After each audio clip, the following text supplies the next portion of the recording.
Hey guys, welcome back to my B-9 robot build videos. Today we're going to actually start on the waist plate and donut, and the reason we have to jump to this portion, I know in my last video I talked about getting the bubble lift mechanism finished, and I have it pretty much ready to go except for the motorized part.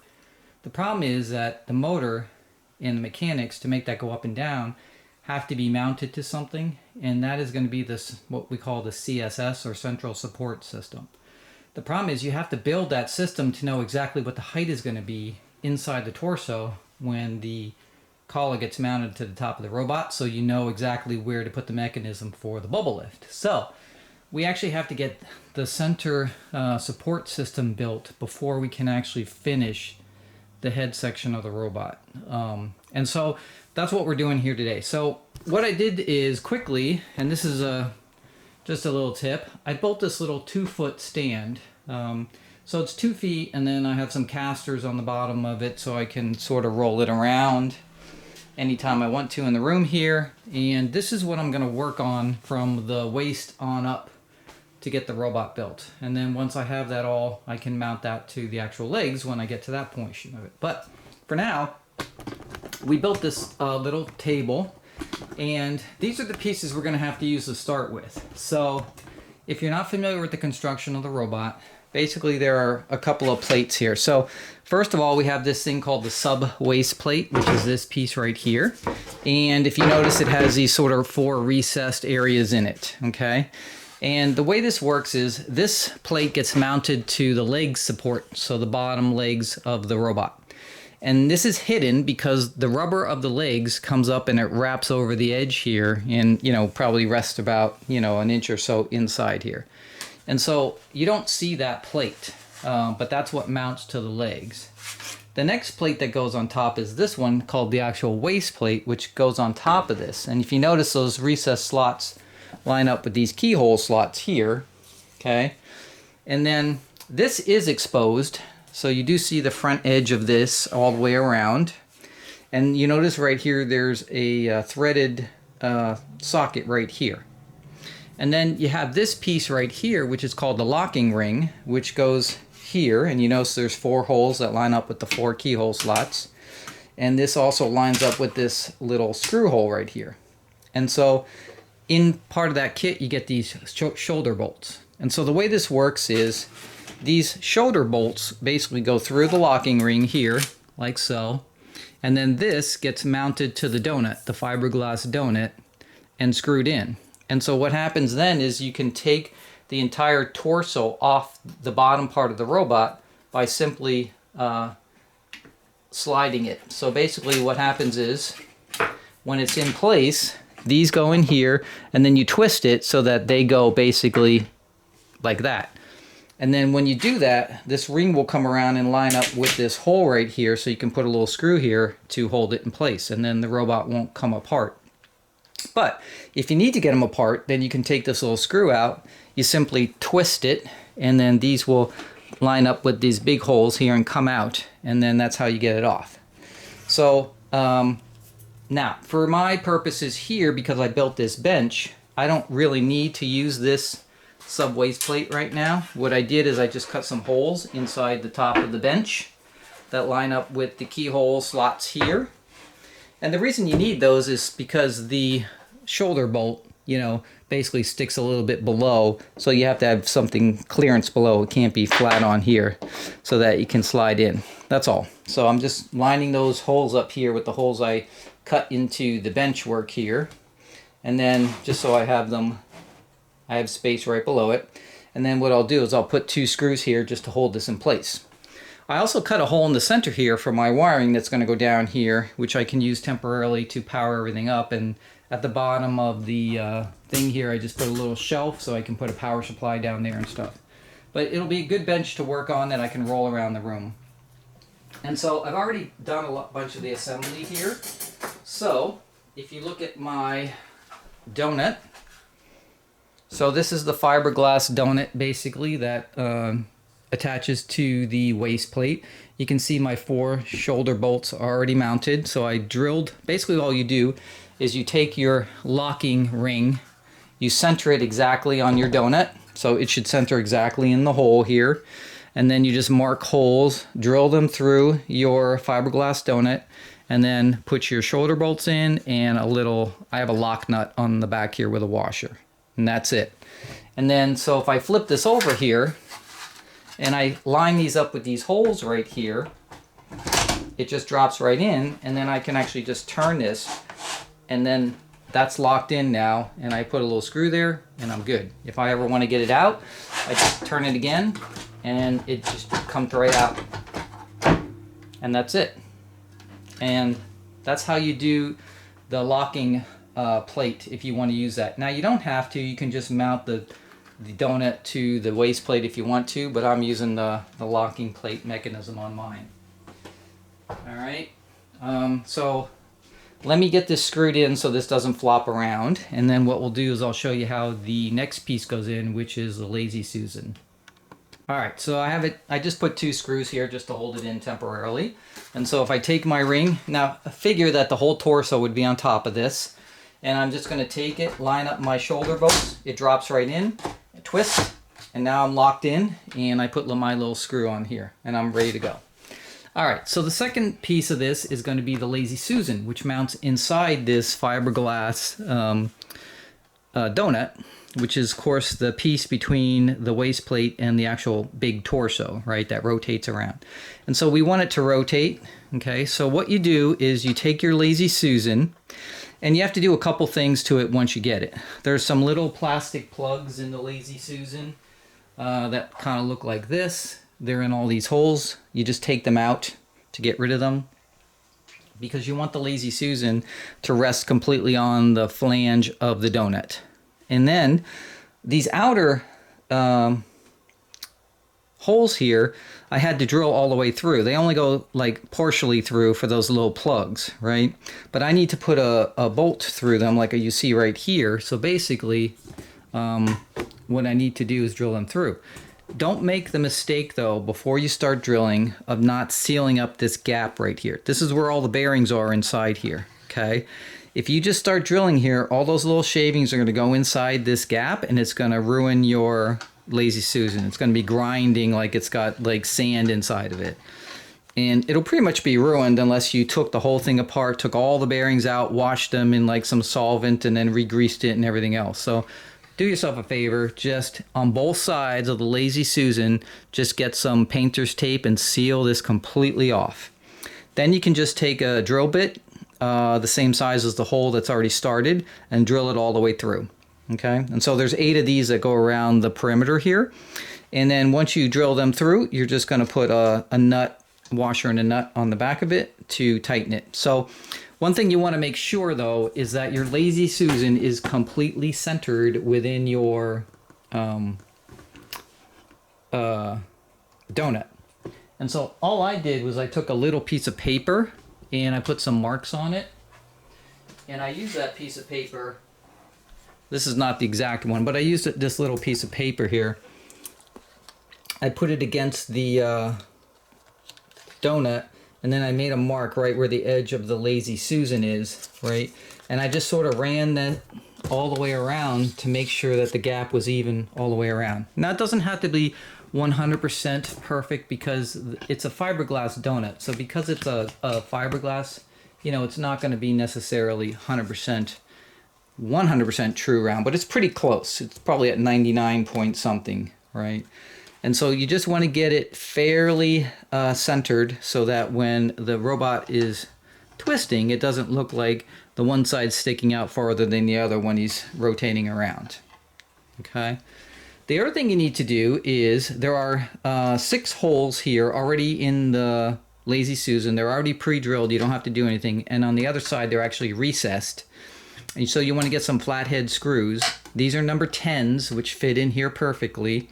And you just put these number 10s in here. So what this is going to do, this is going to be where we're going to attach the bottom plate of the central support system and also the torso when it slips over that.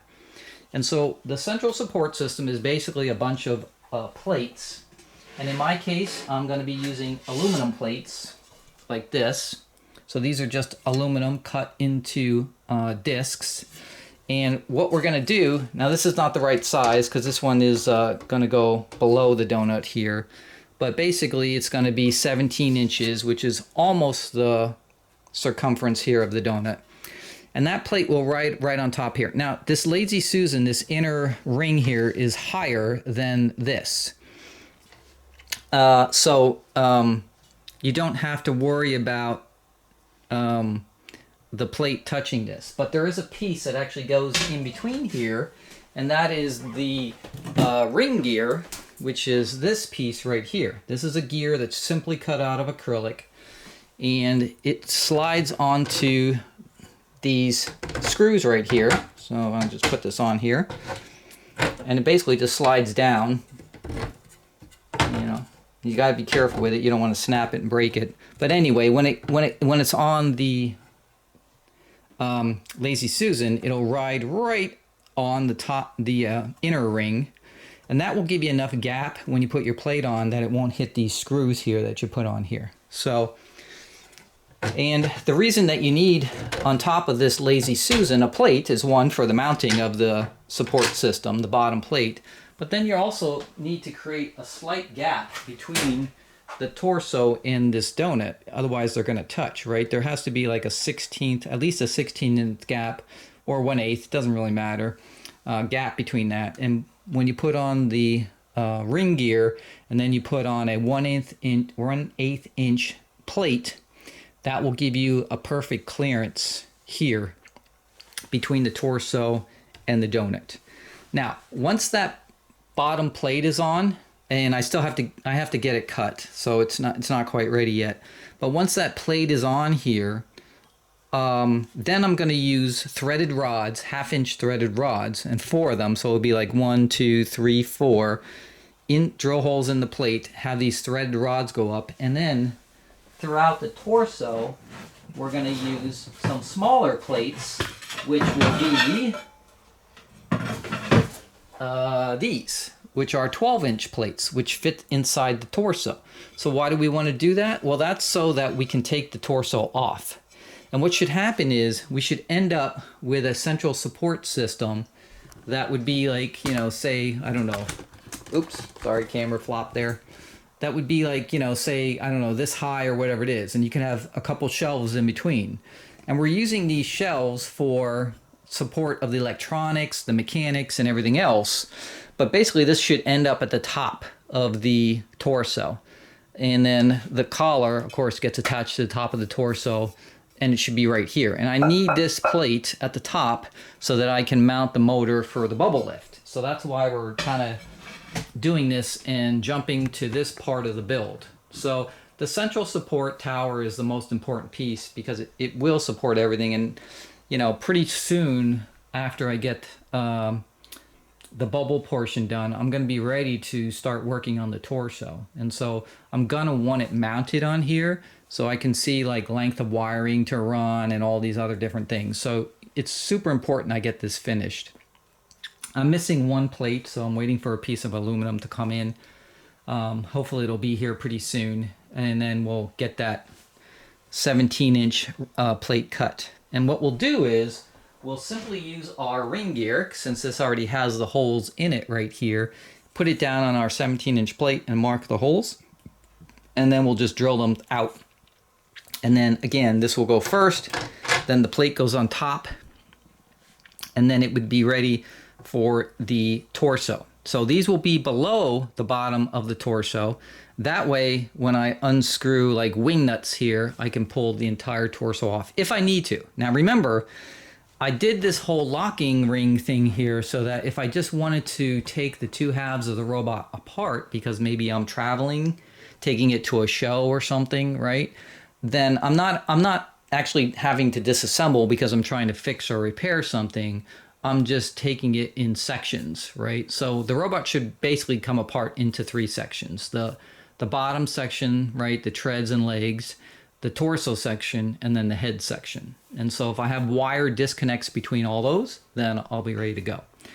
All right, and that's pretty much it. So at this point, we do have to wait for our piece of aluminum, so we're gonna have to wait till that comes in. And then in the meantime, we can start sanding and finishing the torso to get that prepped. while we're waiting for that. And then as soon as we get this in, I think we can probably build the center support section in a couple hours. So what'll happen is after we get the plate on, we'll actually put the torso on the system. Well, I shouldn't say that. We'll put the plate on, we'll get the 4 threaded rods sticking up, and then we'll get the other plates with their holes drilled through it. And then all we're gonna do is use, you know, basically a bunch of nuts here. And you just put a nut across all 4 of the threaded rods, put your plate on top of the nut, and then put another nut on top of it to tighten it down, and that will keep it at that level. Best part about this method is that you can move the plates up and down as needed. So when I finally get to the arm mechanism and I need a support for that and the plate is not in the right position, I just simply loosen the nuts and then move the plate down a little bit, and it'll be at the height that I need it. So really good system if you use a threaded rod system and mounting your plates. Now I'm going to use the bottom plate here, which is below the torso. Inside I'm going to have 3 12-inch plates and then maybe a top plate, but we'll see when we get to the top if we need it or not. I am using 1/2-inch threaded rods, so they're pretty heavy duty, thick, and that's because I do not want the center support to twist or lean in any way, because eventually I am going to have the mechanized arms, which are going to be the absolute heaviest piece of the robot, and they need like full support. Okay, one other thing about the donut is this donut is made out of fiberglass, which is super strong stuff, don't get me wrong. And, you know, normally if you're just having the plain weight on the robot and nothing is, you know, you don't have any torsional things going on it, this is probably fine the way it is. But because we are going to put those arms in it, they're going to be heavy and they're going to be actually moving in and out and things like that, I want to make sure this is pretty strong. So I'm going to take some pieces of acetal plastic and just cut blocks and put them in between just to support this lip coming out here on the torso between this and the inner part. There's actually a lip on the inside here, and it's just to give it a little extra support, and that's about it. But you can get that on Amazon or something in sheets and just cut them in blocks and then put them in there. You can use a little epoxy or something to hold them in. And that's it. So this is a 17.5-inch Rockler Lazy Susan. It's heavy duty, so it should have no problem supporting everything. And it fits this perfectly. And again, the holes, this was made for this design, so these holes all line up with the ring gear and everything else. So if you get all the appropriate parts, and these are all listed on the club page for all the specifications for these parts, should work perfect. This material down here is a really soft plastic. I'm not sure exactly what it's made out of, but very easy to work with and finish. So this has to be obviously sanded down and painted silver. The fiberglass donut has to be sanded just on this seam right here where the two halves are glued together. So this seam has to be sanded down, filled, and then a light sanding on everything else because it has a really nice finish on it. And then this would be ready for paint also. And then the lock ring gets paint on it too. And then the torso, and that's where we're at. So next video, I hope to show you how to build the central support system and get the torso mounted. The torso won't be finished. It'll be sort of in sanding phase, but I'll show you how you put the holes, get it all mounted, and some of the gotchas, because they're where you locate these holes makes a big difference on the bottom of the torso because of other things going on inside there. All right, so that's where we're at for right now. Stay tuned, and as soon as I get my aluminum stock and I can get my disc cut, then I'll be ready to move on to the next step.